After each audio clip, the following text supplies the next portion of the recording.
Vishwaneedam Center for Asian Blossoming Dialogue. Today we are nurturing this dialogue, remembering a deep soul, a touched soul, a torch bearer of social theory, Fred Dallmayr. Today is his birthday, and today we are nurturing this dialogue with kind help of Professor Edward Demenchonok, who is professor of foreign language and philosophy at Fort Valley State University, USA. I extend a very warm welcome to Dr. Alok Tandonji, Miniti Pradhanji, Professor Mohanty, Professor Anand Kumargiri will join very soon, and many of our participants who is watching this program from Facebook Live and YouTube Live. Today, in his first birthday after death, we are nurturing first memorial lecture of Professor Dallmayr. Professor Dallmayr has a living, loving legacy. He is a great thinker. He served deep reflections of theory building, and he offered himself to understanding the world and transforming it through his travels, research, writing, and friendship. Professor Dallmayr is a friend of the world, has nurtured hundreds of seekers, students, teachers, fellow seekers.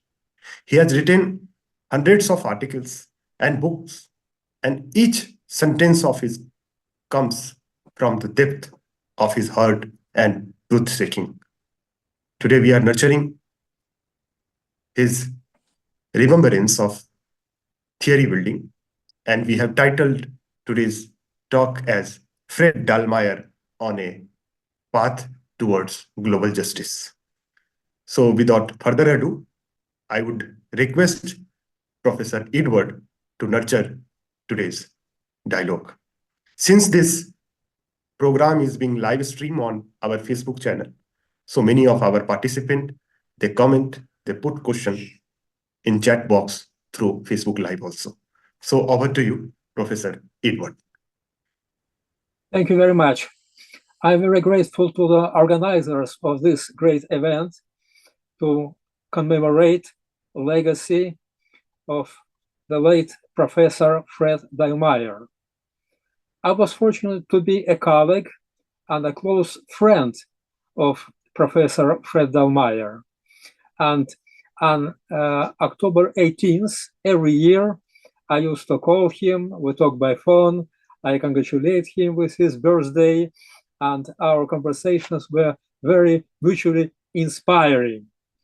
So I think that philosophers have a great advantage that even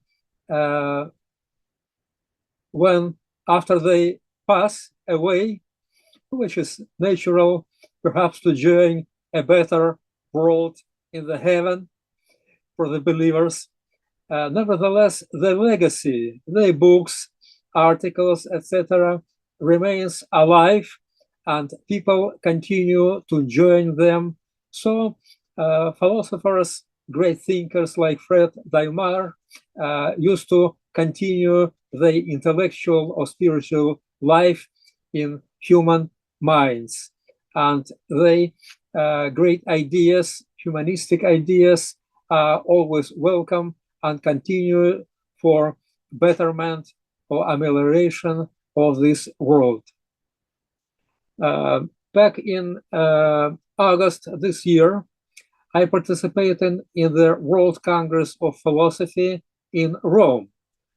And in the roundtable, which I organized about intercultural philosophy, I read the paper of Professor Dallmayr, and we together commemorate him with a minute of silence.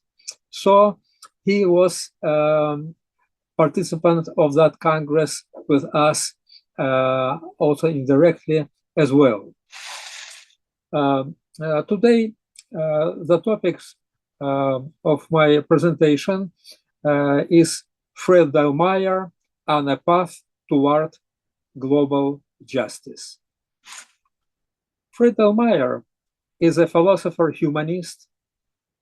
He was concerned about injustice within societies and on the international arena. He criticized the predominant theories of justice, such as John Rawls' theory of justice as fairness, and the so-called original position, which stands in striking contrast to the massive injustices rooted in dominance and pervade the real world.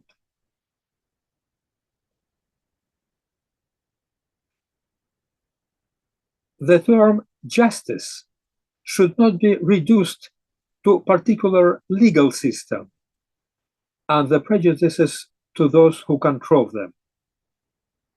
The whole pretense that we can describe the nature of the perfectly just society and then consider the society in which we live as a nearly just one is ultimately an illusion. The era of ideal self-congratulatory liberal democratic theory, whose practitioners think of themselves as inhabitants of nearly just societies, comes to an end and needs to be critically revised. A struggle against injustices needs to reorientation toward theories about injustices. Given the huge gap between the aspirational ideas and reality, analysis should combine both normative and empirical perspective of studies of democracy and the international order. So this was a critique of John Rawls' quite popular and influential theory of justice. Professor Dallmayr criticized Rawls' theory for the use of proceduralist method and its monologism, for a formalism, for the abstract universal conceptions of equality, which obfuscate real differences in race, ethnicity, or gender, and for blindness toward the particular situation of individuals and their specific needs. So this means that formal justice is not necessarily the real justice for the real people. Fred Dallmayr reveals the scope of complex implications of formal equality that blinds justice and makes it indifferent to the actual differences of individuals and thus unjust. Professor Dallmayr supports alternative formulations of a differential justice, attentive to group or community rights, and sensitive to the ethical relevance of gender and ethnicity. Fred Dallmayr suggests correcting the idea of blind justice by a seeing eye justice. This is Fred Dallmayr's term, attentive to difference, and he offers a so-called bifocal conception of justice, which operates in the tension between neutral equality and the differential context between abstract universalism and local particularism. So the whole idea was how to make great ideas of justice to be implemented to the real justice for the real people, considering the differences and their particular needs. Fred Dallmayr relates injustice to the failure of liberal democracy and develops his alternative to it, a conception of a post-liberal world. He stresses that the tension toward the he stresses that the transition toward the post-liberal world required transformation of society, of world order, and of minds and hearts of people. So not only institutions, but also human consciousness must be transformed. This transformation includes the cultivation of ethical and spiritual resources. Fred Dallmayr supports the recent turn toward virtue ethics, which, in a broadly Aristotelian sense, as developed by Arthur Dale McIntyre and Paul Ricoeur, is focused on question of what shape my life might appropriately take, considering my relationship with others. So this is idea to be close to the human being, to the individual, to the human needs and human character, of embedding human character through virtue ethics. The post-liberal transformation of society implies also institutional changes. Fred Dallmayr shows that the Western liberal democratic system is unable to grant social justice because it primarily emphasizes on the liberty of individuals or groups to pursue their particular self-interests, while the rule of the people as a government is minimized and solely characterized by competitive elections with a slim procedural formalities serving as fig leaves to cover prevailing modes of domination. That was quotation from Fred Dallmayr.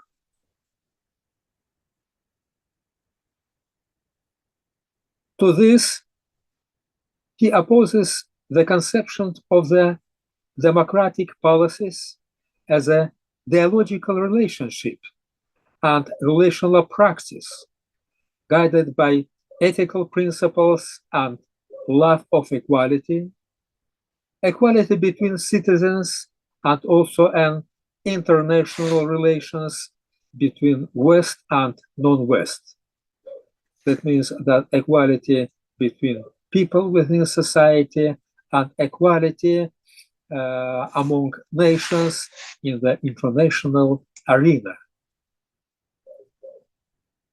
Dalmayr presents a vision of democracy as popular self-rule, in which civic education, educational, ethical cultivation, and self-transformation make possible a non-domineering political agency, non-domineering political agency, free of domination.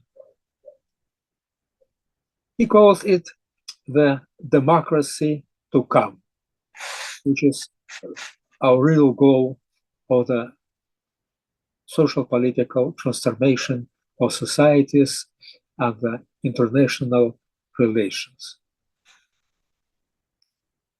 Dalmayr has written extensively on political thought of India, in the Far East, and in Muslim countries. Applying his intercultural perspective, he pioneered the inauguration of the field of cross-cultural political theory, also called comparative political theory. He compares views of justice in Western and non-Western philosophical traditions, proposing dialogical relationships as a condition for mutual learning and understanding as a key for a more just society and for just international relations, seeking a global justice. To unipolar hegemony, he opposes the multipolar world of sovereign states with dialogical relationships as equal. Against the grim background of hegemonic unipolarity, many nations are looking for anti-hegemonic alternatives and are attracted to the ideas of a polycentric or multipolar world order, which would be based on the rule of law, equal rights of the sovereign nations, non-interference in the internal relations of other nations, and mutually beneficial collaboration, opening possibilities for independent development of each nation, so that each nation and humanity as a whole will benefit of these dialogical relations as equals.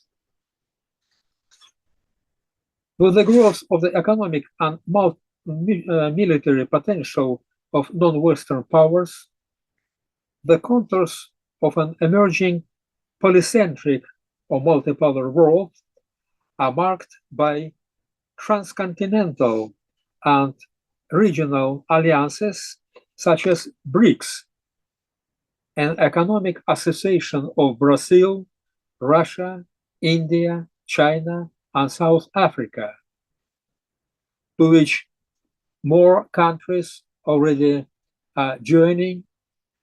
And now this BRICS consists of 10 members, and 30 more countries wanted to join this BRICS organization.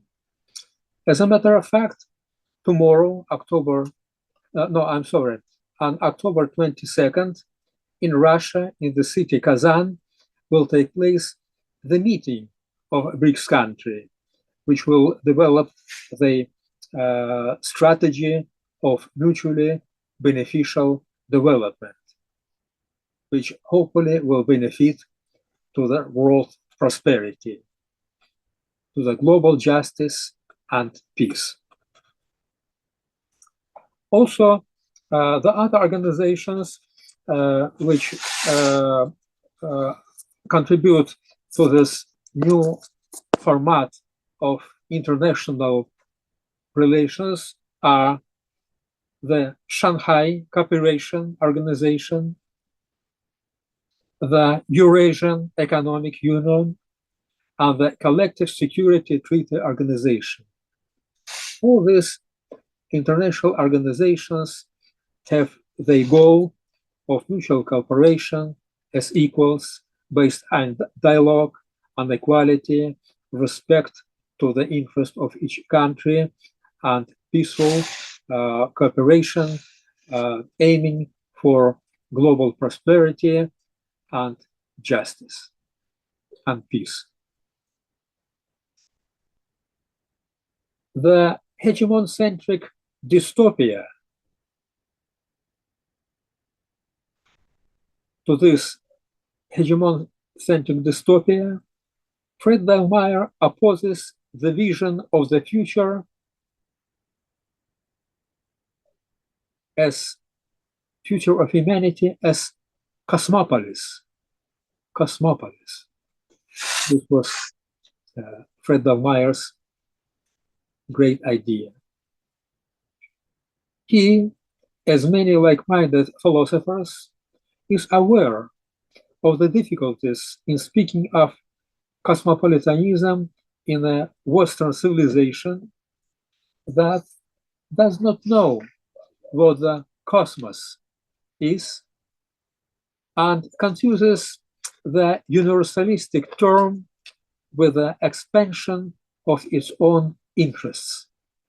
That means that universalization of one's own ideology, values, and interests.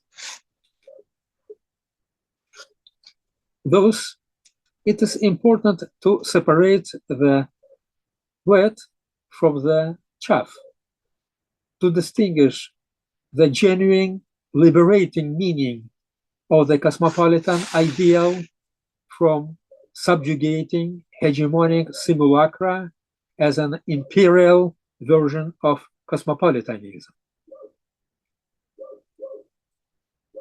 At the same time, a human being, due to his or her finite conditions, needs a homeland, a family life world with proximity and vital community ties. Our aspiration is openness to the universal without forgetting one's own roots, as has been brilliantly expressed by Dallmayr and other thinkers. Dalmayr developed his concept of joining or combining global and local, so-called glow-local or glow-local society, community, which combines global awareness and global consciousness, and also local differences, local specificities with respect to each culture, rootedness to one's own cultural tradition. So this is a kind of harmony of universal and particular, of global and national specific for us as human beings, individuals, members of our community, culture, and society, and at the same time as children of the humanity, great human family. The project of a hegemon-centric world order claims to represent the future of humanity. It is in order to avoid this dystopia or kakutopia that the Cosmopolitan Project sets forth its non-hegemonic alternative. Thus, the hegemonism versus cosmopolitanism opposition stands at the forefront of the struggle for the future of humanity. Cosmopolitanism is the great perspective for humanity where the peace and justice will prevail. Hegemonism poses a fundamental challenge to cosmopolitanism. Actually, those are two entirely different philosophies and views of the world. And cosmopolitanism as a concept requires its own self-evaluation and in a new situation, because we know that idea of cosmopolitanism has a deep philosophical roots, but right now this ideal cosmopolitan needs to be reconsidered and rethought, revised in according to the real situation in today's world, to be implemented in practice.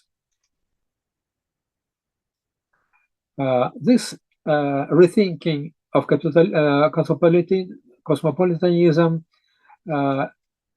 has to respond to the critique of classical moral cosmopolitanism, of lacking the power of political theory and practice, which are so necessary for the implementation of these ideals. It means that great cosmopolitan ideals needs not only the moral force, but also political structure in order to be implemented in the real life.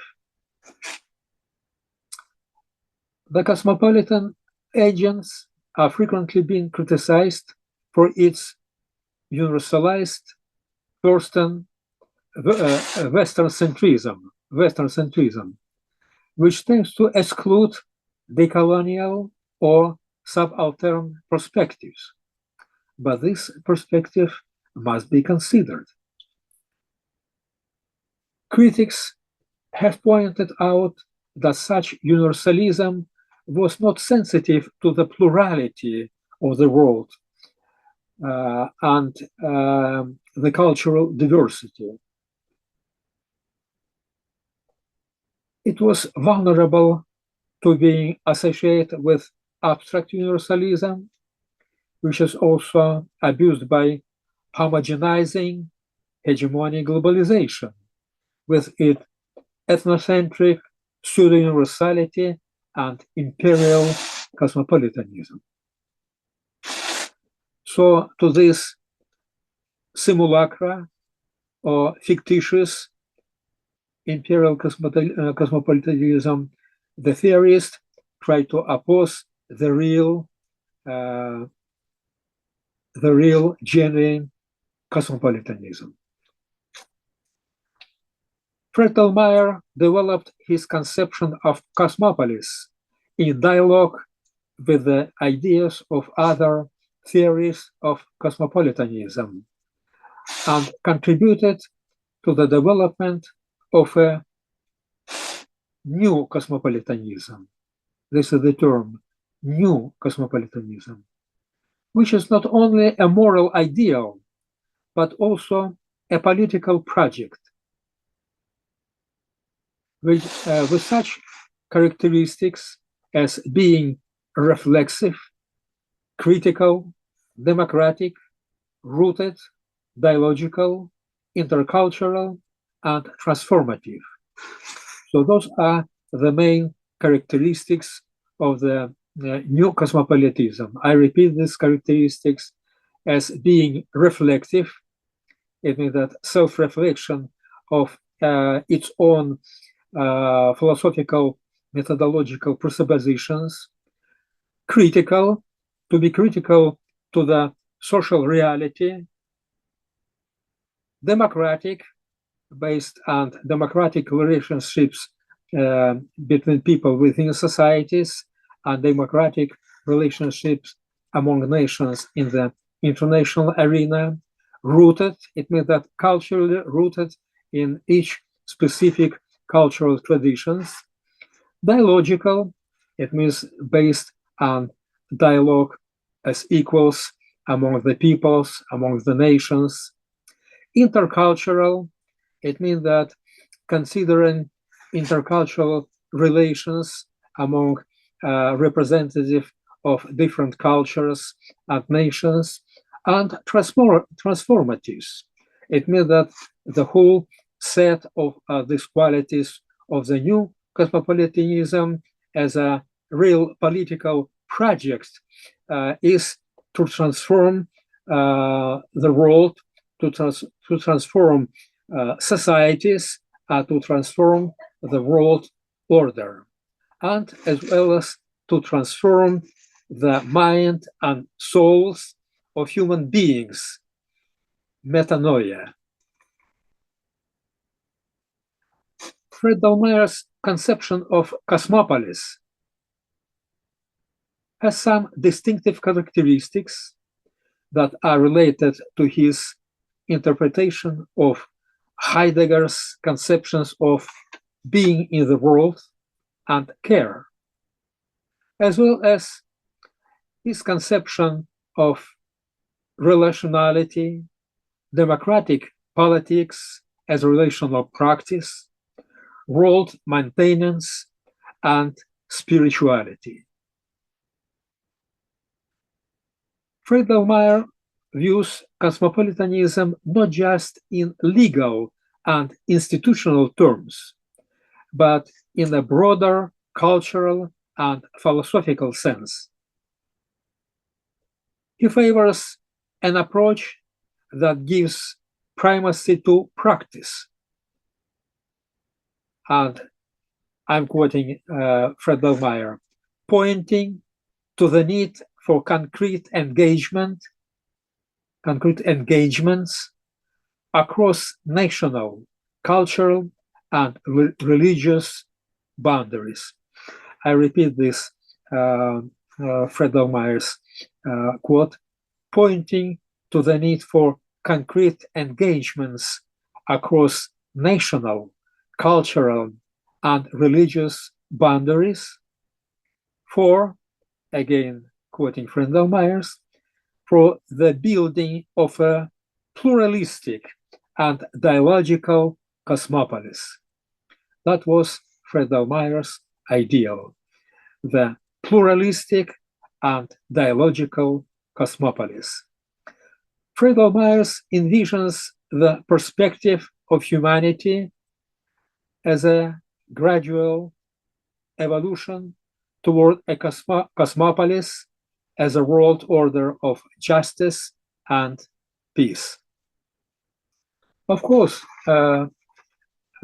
it's clear that at this point we are not living in the cosmopolitan society, unfortunately.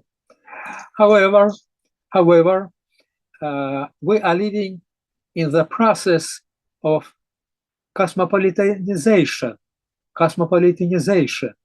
It means that even right now, people within society can practice these ideas of transformation. First of all, of transformation of their own mind and soul, to be open to other people with love, with friendship, dialogical equality in a positive way. Transformation of relationship within society, it means that welcoming respect to the cultural difference of the people, with respect to the people with different cultural backgrounds and religious backgrounds, with respect, and also dialogical relationship, so that the cultural religious difference would not become the pretext for division or conflict, but rather for mutual respect and sharing the mutual experiences and sharing spiritual traditions and experiences. And also as well working for the transformation of the international relations oriented toward the cosmopolitan ideas. It means that new cosmopolitanism does not reject cultural difference and plurality. Instead, it welcomes pluralities, cultural and social pluralities of the world, but suggests that these differences could be resolved through dialogue. So dialogical relationship, because this cultural diversity of the world is enriching each of us, because no culture can develop in isolation. Culture can develop only in dialogical relationship with other cultures. And as a matter of fact, through the eyes of other culture, we better understand our own culture. And this relationship of intercultural dialogue are enriching each of us.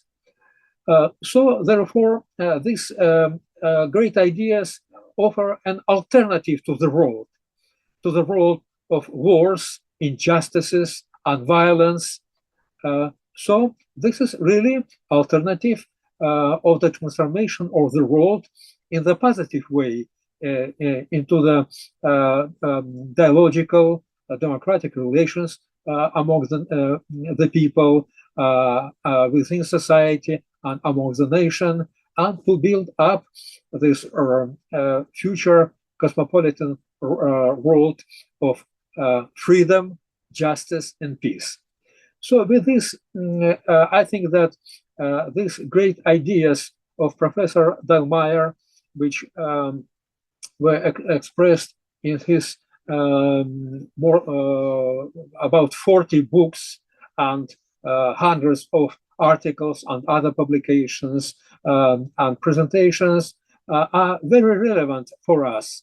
He left to us great intellectual, spiritual legacy, and right now, to all of us, is our task to better understand these ideas, try to pick up this spiritual, intellectual path, and make our contribution to develop these ideas to the benefits of all humanities, to make our world more just and peaceful world of peace, justice, collaboration, freedom, and happiness of all humankind.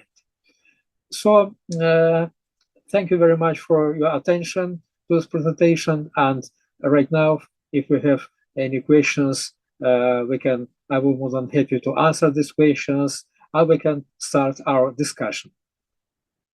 Thank you. Thank you so much, Professor Edward. It was really a very enriching and inviting and insightful presentation. And you very beautifully articulated the quest of Professor Dallmayr of making just society, cultivating the value of cosmopolitanism, cultivating the values of dialogue, something, how dialogue can attain, sustain, and maintain with the deep quest of learning, co-learning, I would rather say. Now I request respected participants to share their reflections and also some comments and questions. So may I invite with Dr. Alok Tandon. Anantabhai has also joined, so I will invite him after Dr. Alok Tandon.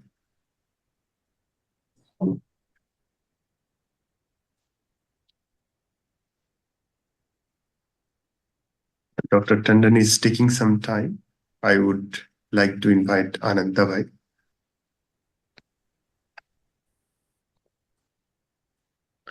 Thank you, Professor Edward and friends present. So, thank you for elaborating Professor Dallmayr's vision of cosmopolitanism, especially the very language of cosmopolitanism has a European genealogy, starting from Diogenes to the contemporary thinkers. So, Professor Dallmayr opened up new ways of thinking about cosmopolitan, not just as the citizen of the world, but belonging to Mother Earth. Therefore, though he talks about cosmopolitanism, he talks about a different kind of cosmopolitanism. So, Professor Edward, thank you for elaborating on this different kind of cosmopolitanism, and which also can be called as beyond cosmopolitanism, because it is not just political, it is moral and spiritual.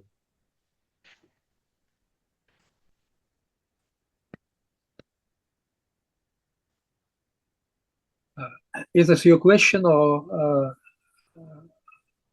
okay? Is this? Do you have any question for me to comment, or just your state?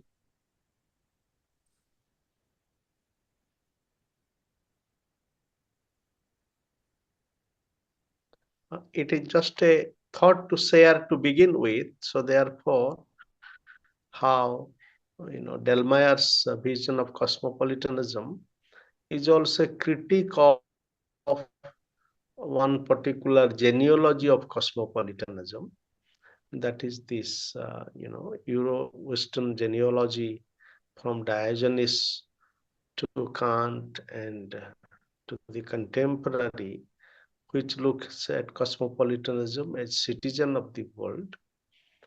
It is not just being citizen, but how do we belong to the world?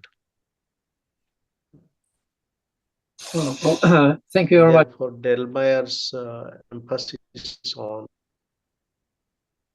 Yes.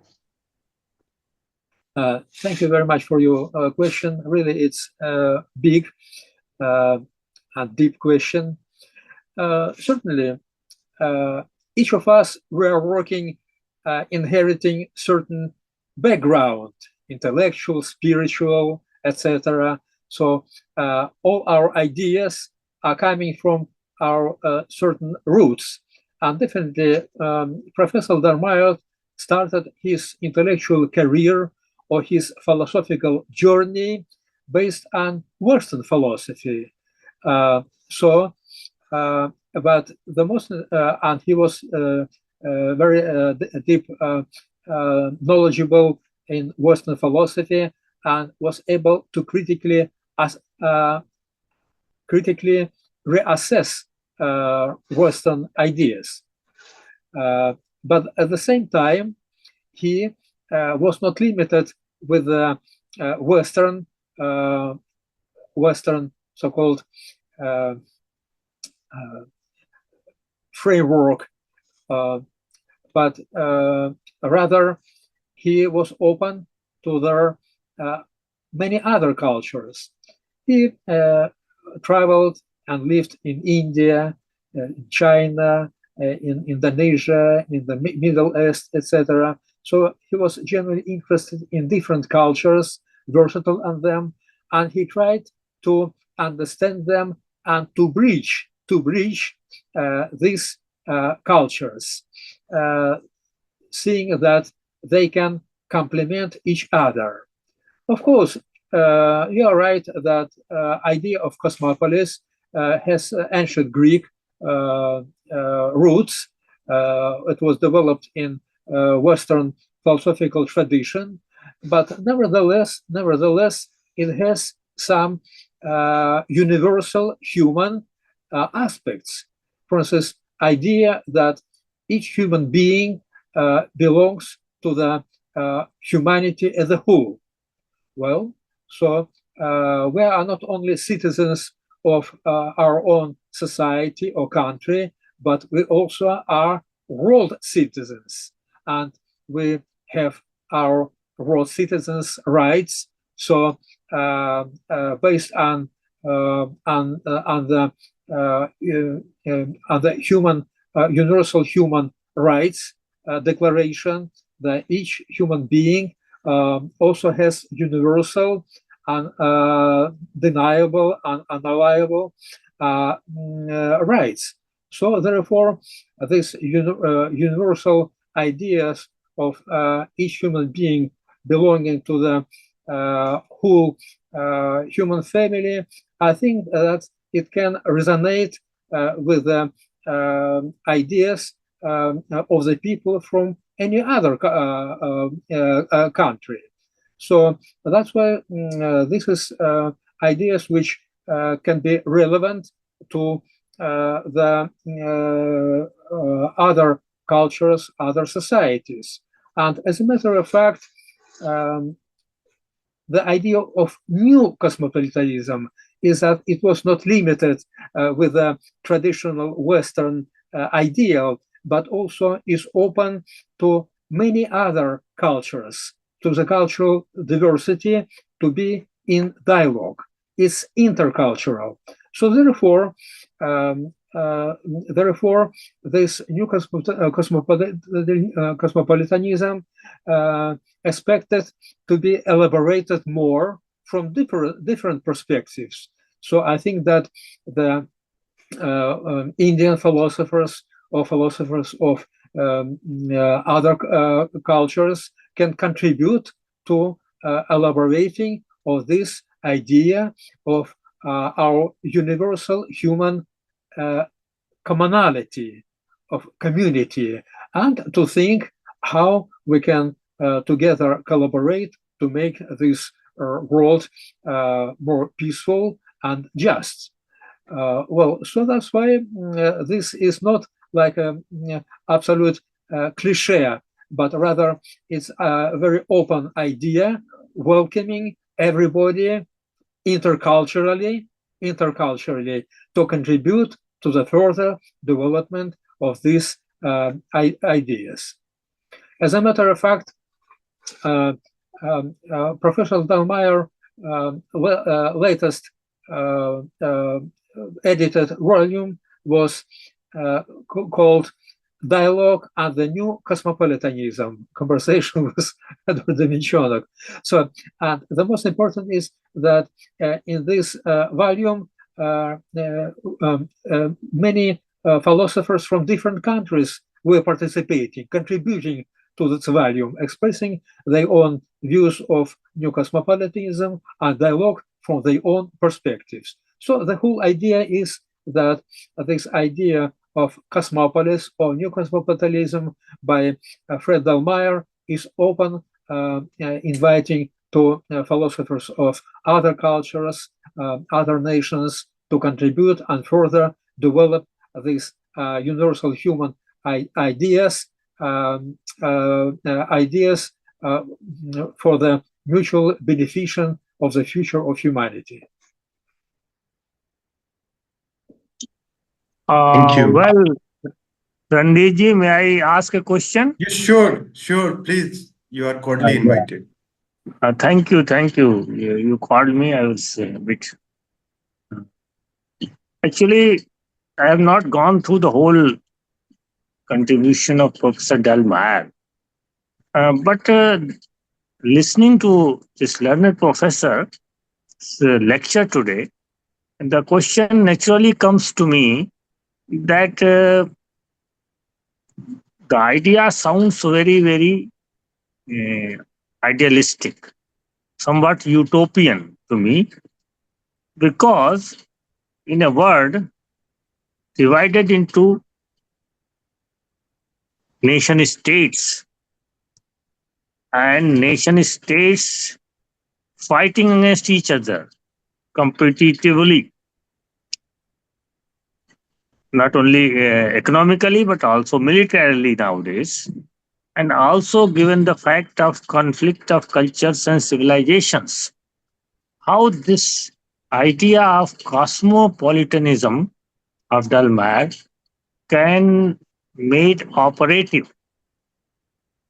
This is the question which naturally comes to me, and I would like to ask the professor that is there any way given by Professor Dallmayr how to begin with and how to live with and how to proceed with this idea of cosmopolitanism? It sounds very good, but how to, it doesn't get started even nowadays. When the societies are against, the cultures are against each other, and societies are filled with hatred towards others. Thank you. Thank you very much for these questions. Very relevant question. You are right that idea of new cosmopolitanism sounds like utopia as an future ideal. But I think that it can be said that it's a realistic utopia. Why?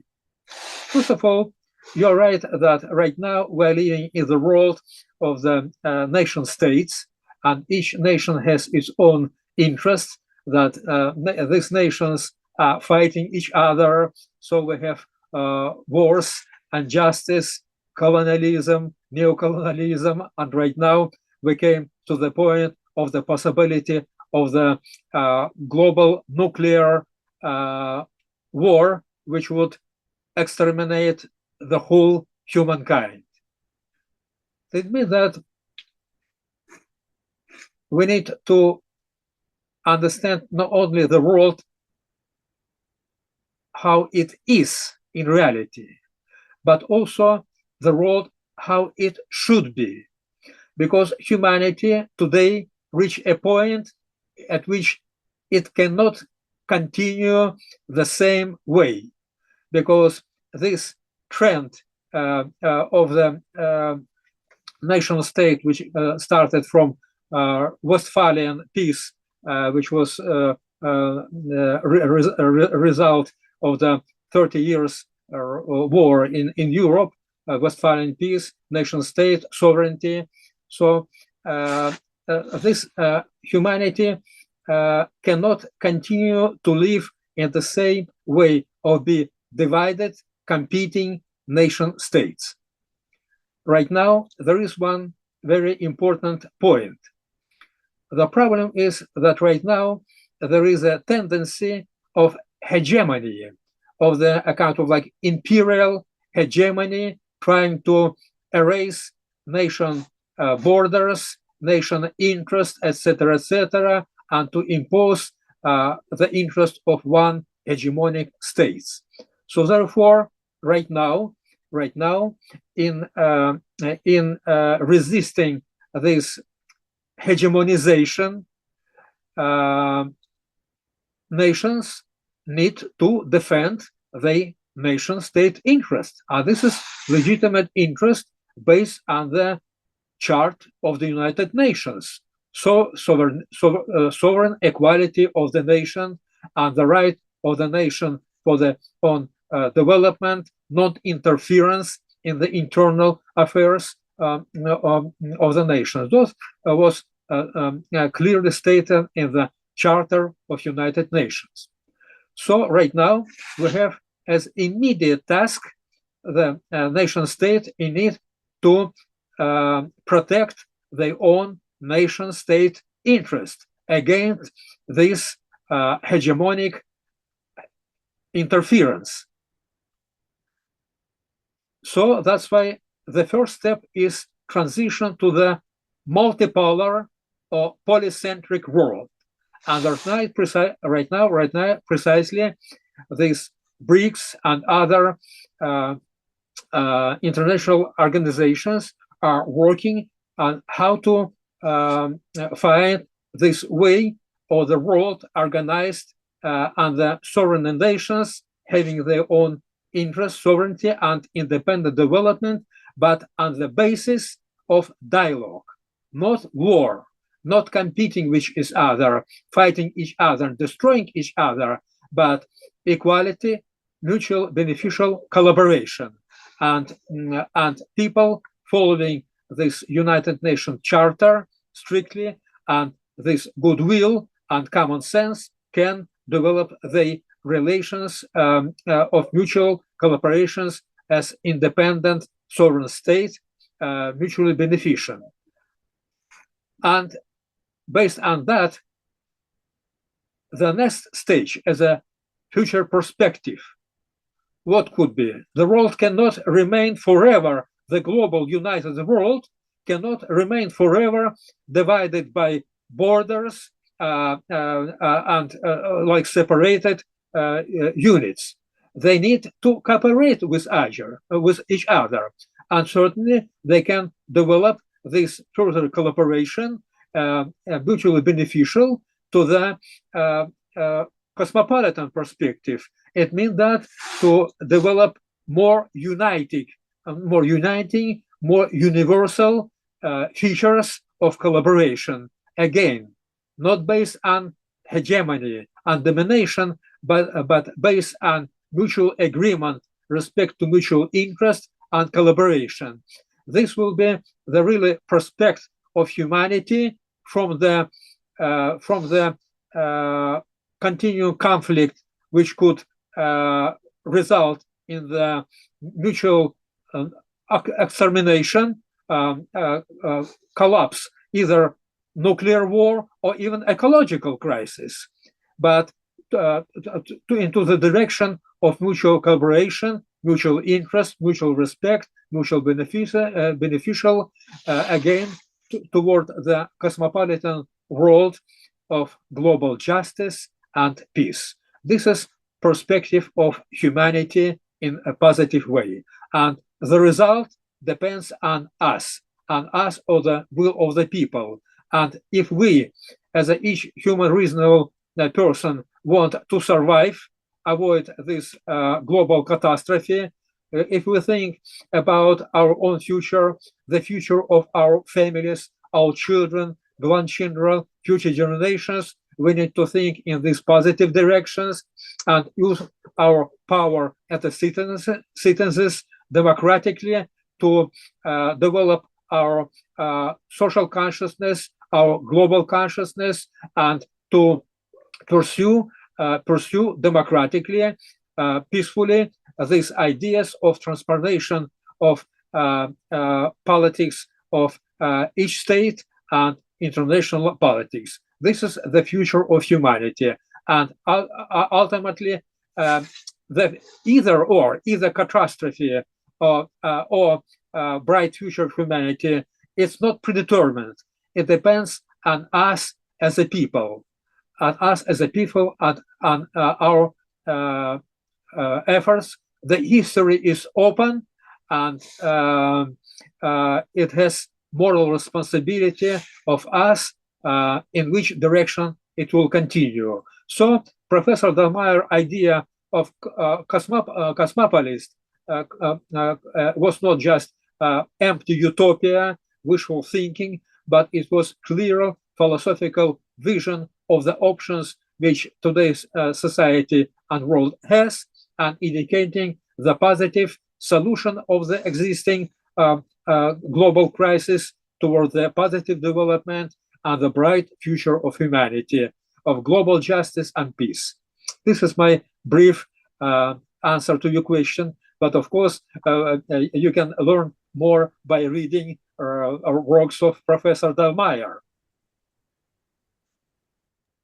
Sure. Thank you. Thank you. Now I request Dr. Mordhwaj, who is teaching sociology in Odisha, to share some of his reflection, and then we'll invite Miniti Pradhanji. So, yes, Dr. Mordhwaj. Thank you, sir. And it's nice to listen about the cosmopolitanism, but I have no questions. Just it's insightful for me to listen about the idea of Dalmayr, Professor Dallmayr, and thank you, sir. Thank you. Now, Miniti Pradhan. Hello, am I audible? Yes, you are audible. Thank you. It was a really insightful learning for me about Professor Dallmayr. I mean, what Alok sir asked, I asked a little bit sociological thing, the same thing. Means know how to keep the balance between the cosmopolitanism and one's pride. When we see in the society, the people who claim themselves to be the they follow cosmopolitanism, but the same people, no, they get very furious when their pride gets a little bit hampered. So adaptability and acceptability is the first thing. What else one can do it to be this cosmopolitanism to be accepted by the wide audience or wider people? So that was my query. Thank you. Please repeat more clearly your question. I try to better understand your questions to better answer it. So what your question is? I was asking how do one keep the balance between the cosmopolitanism and one's pride, like being people take pride, being a certain sect or a certain what you say, like certain type of person. So how do they keep balance? In the cosmopolitanism, they don't want to lose their identity. How do one keep the balance?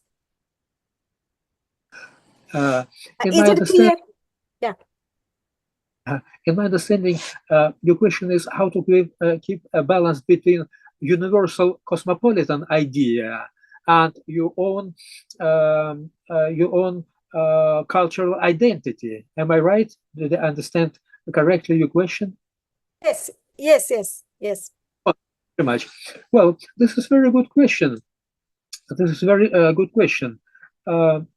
Certainly, there is a certain tension between between our own personal identity, cultural identity, national identity, and also universal human idea of cosmopolitanism, or to be it means tension between being citizen of our own state and to be world citizen. However, let's look at this situation a little bit in a broader sense. However, we know that nations have developed at certain historical stage of humanity. Humanity were not always divided in nation states.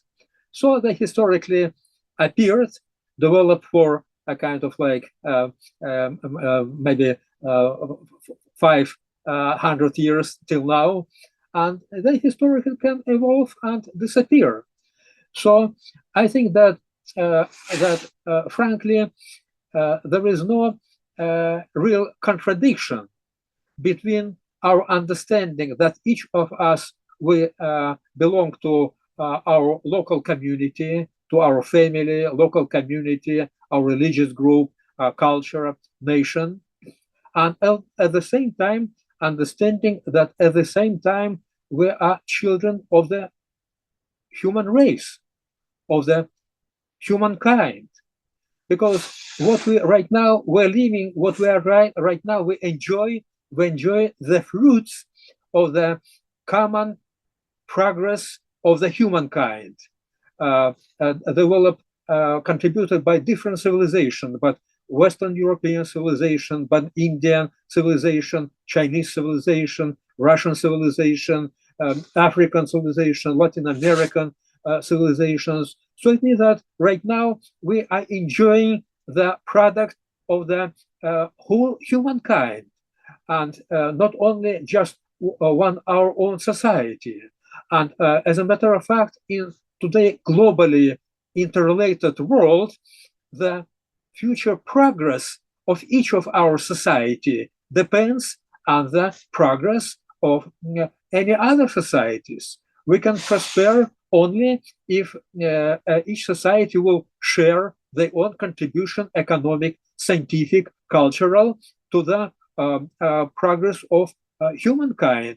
Otherwise, we cannot develop, we cannot progress. So I think that we should gain more and more so-called global consciousness of understanding that we are not children or citizens of our own country, but we also are children and citizens of the world, of the whole humankind. And we need to, with this global consciousness, try to contribute to the prosperity of our countries and also humanity as such. Why right now there is such concern about ecological problems? Because ecological crisis affects each nation. Ecological crisis or weather change cannot be resolved just by locally one country or one society, one community. No, it can be resolved only through collaboration of all the nations. And as a matter of fact, the problem is that this ecological crisis is still not stopped, is not resolved at all, and even these green gases continue accumulating and affecting our ecology. Is the fact, real fact, showing that how we, each of us, we depends on the future of the whole humanity. So therefore, this is again the whole idea that we need to gain this global consciousness and understanding that our own prosperity depends and the prosperity of the humankind, which future can be only peace and collaboration. So this is my answer to your question. And if we, through philosophers, through philosophical enlightenment, education, can transmit this First Dallmayr's idea of the need of this global consciousness, of this aiming at the cosmopolitan future, if we will spread these ideas to our generation, to the children, to the students' generation, which could influence political leaders democratically to change the politics to these directions of mutual collaboration between nations. That's why we can make difference. That's why this apparently utopia can become realistic utopia and become reality. Again, the whole message of Professor Dallmayr is not rely just on some abstract institutions or some predetermination. No, he addressed his ideas to the mind and soul of each human being, trying to that we were able to transform our mindset, our consciousness, and our soul, our spirituality to this more humanistic worldview, collaboration for the brighter future of humanity. Again, the message is everything depends on us. And Professor Dallmayr contributed a lot in this regard, and hopefully we can continue bringing this torch of these great cosmopolitan ideas to make the difference and to make our world a better place to live. Yes, thank you. Now I request Miniti Pradhan to offer vote of thanks. Pardon, say again? Now we are offering a vote of thanks for your kind presentation. Thank you. Am I audible? I don't know my. Yes, you are audible. Thank you. I, Minati Pradhan, on behalf of Sadhana Chakra and Vishwaneedam Center for Asian Blossoming, would like to thank our today's chief speaker, Professor Edward Demenchonok. Thank you so much, sir, for your very insightful presentation and, by giving us different dimension of Professor Dallmayr's work. Thank you so much. I also would like to thank Dr. Alak Tandonji, Mr. Professor Makar Dhajkar, Jay Narayan Mahapatra, and the people who are present with us in our Facebook platform, in our YouTube platform, and along with us. Please pardon me if I have forgotten anybody's name, but I really thank you all. I thank all of you for joining us in this journey. Thank you all. Thank you. Thank you. Thank you.